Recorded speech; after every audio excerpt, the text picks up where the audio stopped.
একজনের পক্ষে ম্যাক্সিমাম কতগুলো ব্যাংক অ্যাকাউন্টকে অপারেট করা সম্ভব এবং অ্যাকচুয়ালিতে একটা সাধারণ মানুষের কতগুলো ব্যাংক অ্যাকাউন্ট থাকা উচিত এবং যেটাকে নিয়ে সেই মানুষটা তার যে ফাইন্যান্সিয়াল অ্যাক্সেসটা করতে পারবে। হ্যালো গাইজ, আমি Dipen, welcome back to my channel. So এখন আমি এই ভিডিওর মধ্যে খুবই একটা ইম্পর্ট্যান্ট একটা বিষয়কে নিয়ে কিন্তু কথা বলতে এসেছি।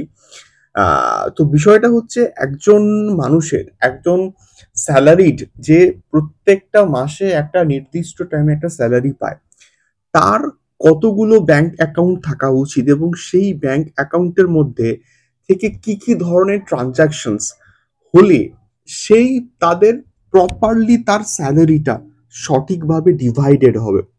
তো বিষয়টা হচ্ছে, আই থিঙ্ক আমার যেটা ব্যক্তিগত মতামত বা আমি যেটা কোথাও গিয়ে অ্যানালাইজ করলাম, যে হয়তো এটা আমার মনে হচ্ছে যে একজন সাধারণ মানুষের অ্যাটলিস্ট মিনিমাম কিন্তু ৩টে ব্যাংক অ্যাকাউন্ট কিন্তু থাকা উচিত।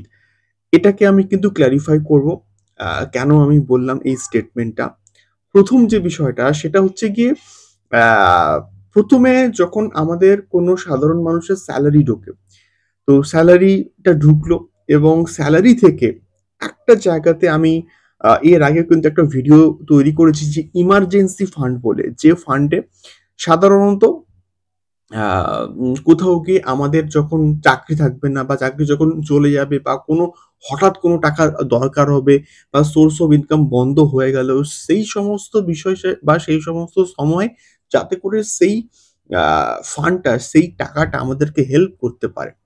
তো সেই একটা জায়গা, পার্মানেন্ট একটা কিন্তু জায়গা থাকা উচিত এবং সেই যখনই সেলারি ঢুকবে একটা প্রত্যেকটা মাসে একটা সেই পার্টিকুলার অ্যামাউন্টটাকে আমি সরিয়ে রাখবো। তো সেইজন্য আপনারা সেই মিনিমাম একটা এফডিও কিন্তু করতে পারেন, অথবা একটা পার্টিকুলার যে ব্যাংক অ্যাকাউন্ট সেপারেট করলেন এবং সেই সেপারেট একটা ব্যাংক অ্যাকাউন্টে আ সেটাকে সরিয়ে রাখলেন। এটা পসিবল এবং সেই ব্যাংক অ্যাকাউন্টটাকে আপনি ইউজই করলেন না। ওখানে জাস্ট টাকা জমতে থাকলো, একটা সেফেস্ট প্লেস হিসেবে কিন্তু জমতেই থাকলো। তো এটা কিন্তু কোথাও গিয়ে করাটা সম্ভব বা করাটা কিন্তু কোথাও গিয়ে পসিবল। তো সেক্ষেত্রে যদি সেটা হয় তাহলে কিন্তু খুবই ভালো হবে। আরেকটা ব্যাংক অ্যাকাউন্ট কিন্তু কোথাও গিয়ে দরকার, যে একটা জায়গাতে তো টাকা আমাদের সেফ থাকলো। আরেকটা জায়গাতে আমরা একটা ফিগার বা একটা অ্যামাউন্ট কিন্তু সরিয়ে রাখবো, যে অ্যামাউন্টটা আমরা প্রত্যেকটা মাসে স্টক মার্কেটেও যে ইনভেস্টমেন্ট করি বা মিউচুয়াল ফান্ডে আমাদের এসআইপি হয় বা লামসাম হয়, আ সেই একটা ফিগার আমরা কিন্তু একটা ব্যাংক অ্যাকাউন্টে কিন্তু সরিয়ে রাখতেই পারি। তো কোথাও গিয়ে আমার মনে হচ্ছে এটা কিন্তু খুব দরকার। যে সঙ্গে আমাদের সেলারি ঢুকলো এবং একটা অ্যামাউন্ট আমি একটা ইমার্জেন্সি ফান্ডে কিন্তু সরিয়ে রাখলাম। আরেকটা অ্যামাউন্ট আমি কিন্তু সরিয়ে রাখবো ওই পার্টিকুলার হচ্ছে গিয়ে একটা ব্যাংক অ্যাকাউন্টে, যে ব্যাংক অ্যাকাউন্টটা শুধুমাত্র এমসিস এবং আ যে ব্রোকার আমরা ইউজ করছি, সেটা যেকোনো ব্রোকার হতে পারে। তার সঙ্গে লিঙ্কড থাকবে বা তার সঙ্গে কোথাও গিয়ে কানেক্টেড থাকবে। এটা কিন্তু কোথাও গিয়ে প্রচন্ড কিন্তু কোথাও গিয়ে দরকার। তা না হলে আ কোন টাকা কোন খাতে ইউজ হচ্ছে সেটা আমরা কিন্তু আইডিয়া করতে পারবো না।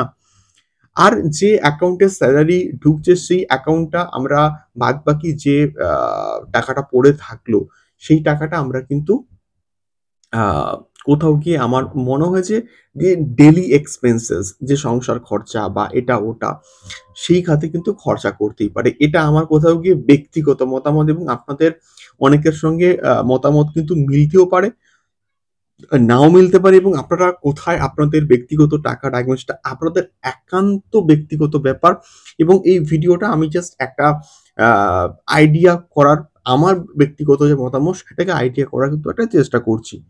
তো আপনারা অবশ্যই আপনারা কোথায় কি টাকা রাখবেন সেটা আপনারাই কিন্তু ভালো বুঝবেন। বাট এটা আ করলে আমার মনে হয় যে ফাইন্যান্সিয়ালি অনেকটা স্ট্রং হওয়া যাবে এবং আমরা অ্যাকচুয়ালি তে একটা হিসাব পেতে পারবো যে আমাদের কোথায় কোন আ আ জায়গাতে টাকাটা এক্সপেন্সেস হচ্ছে এবং এক্সাক্টলি একটা ফিগার আমরা কিন্তু পেয়েও যাবো।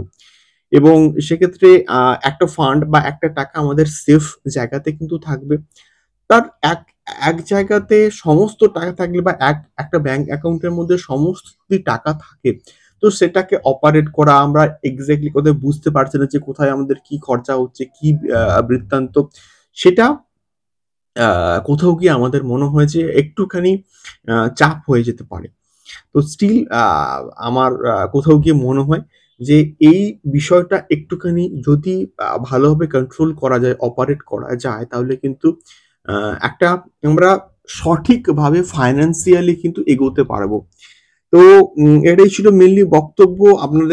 আমার কোথাও কি মনে হচ্ছে ৩ টে এট লিস্ট ব্যাংক অ্যাকাউন্ট থাকলে ৪ টে হলে তো অবভিয়াসলি ভালো। বাট স্টিল এট লিস্ট ৩ টে ব্যাংক অ্যাকাউন্ট থাকলে আ অনেকটা ভালো হবে এবং আমরা যে আমাদের যে টাকা পয়সাগুলোকে সঠিকভাবে মূল্যায়ন কিন্তু করতে পারবো এবং সঠিকভাবে ডিভাইড কিন্তু করতে পারবো এবং সঠিকভাবে কিন্তু সেটাকে খরচাও কিন্তু করতে পারবো। তো যখনই আ বেসিক্যালি আমি কিন্তু কোথাও গিয়ে তাই করি। মানে একটা যখন যে ফান্ডে যে ব্যাংক অ্যাকাউন্টে আমার মেইনলি সব টাকা আমার সেলারি ঢোকে বা অন্যান্য যা আমি প্যাসিভ ইনকাম করি সেই অ্যাকাউন্টে ঢোকে এবং সঙ্গে, সঙ্গে কিন্তু কোথাও গিয়ে আমি সেই টাকাটাকে সাইড করে দিই এবং সেটাকে কিন্তু কোথাও গিয়ে ইমার্জেন্সি ফান্ডে কিন্তু কনভার্ট করে দিই। আরেকটা টাকাকে আমি কিন্তু কোথাও গিয়ে মিউচুয়াল ফান্ড গুলো যে অ্যাকাউন্ট থেকে টাকাটা কাটে প্রত্যেকটা মাসে, সেই ফান্ডে কোথাও গিয়ে কিন্তু মোটামুটি ট্রান্সফার করে দিই। আরেকটা অ্যাকাউন্ট যেটাতে আমার মেইন যে অ্যাকাউন্টটা ঢুকছে, সেখান দিয়ে আমরা কিন্তু ইউপিআই কিন্তু করি। অর্থাৎ আমাদের এখন বর্তমানে ইউপিআইটা কিন্তু অনেক কিন্তু ম্যাটার কিন্তু মানে হয়ে গেছে এবং যখন যা ইচ্ছা হয় ইউপিআই পেমেন্ট করলাম, দিয়ে সেই মালটা কিনে নিলাম। সেইটা কিন্তু কোথাও গিয়ে আমরা বেসিক্যালি কিন্তু করি এবং ইউপিআই এর জন্য আমাদের কাছে কোনো হিসাবই কিন্তু থাকে না। যে কোথায় কি খরচা করে ফেললাম। তো সেইটা এড়াতে কিন্তু একটা টাকাটা ইমার্জেন্সি ফান্ডে কিন্তু ট্রান্সফার করে দেওয়াটা উচিত বলে আমি এট লিস্ট মনে করি। এবং তার সঙ্গে কিন্তু অন্যান্য যে দুটো অ্যাকাউন্ট বললাম মেইন যে অ্যাকাউন্ট এবং তার সঙ্গে মিউচুয়াল ফান্ড বা স্টক মার্কেটের জন্য কিন্তু আলাদা একটা অ্যাকাউন্ট থাকলে কোথাও গিয়ে আমার মনে হয় যে ভালো হতে পারে।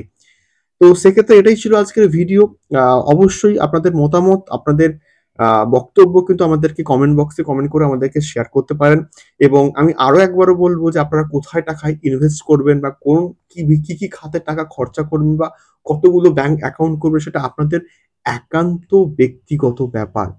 এবং এটা আমি আমার ব্যক্তিগত মতামত কিন্তু শেয়ার করলাম এবং কোনো জায়গায় ইনভেস্টমেন্ট করার আগে অবশ্যই আপনাদের ফাইন্যান্সিয়াল অ্যাডভাইজারের থেকে অ্যাডভাইস নেবেন। তারপরে প্রত্যেকটা ইনভেস্টমেন্ট জার্নি কিন্তু কোথাও গিয়ে শুরু করতে পারেন এবং this video is only for educational purpose. দেখা হচ্ছে পরবর্তী ভিডিওতে স্টক মার্কেট, শেয়ার মার্কেট এবং আ মিউচুয়াল ফান্ডস সংক্রান্ত আরো অনেক এক্সক্লুসিভ এবং ইনফরমেটিভ ভিডিওস নিয়ে। টাটা।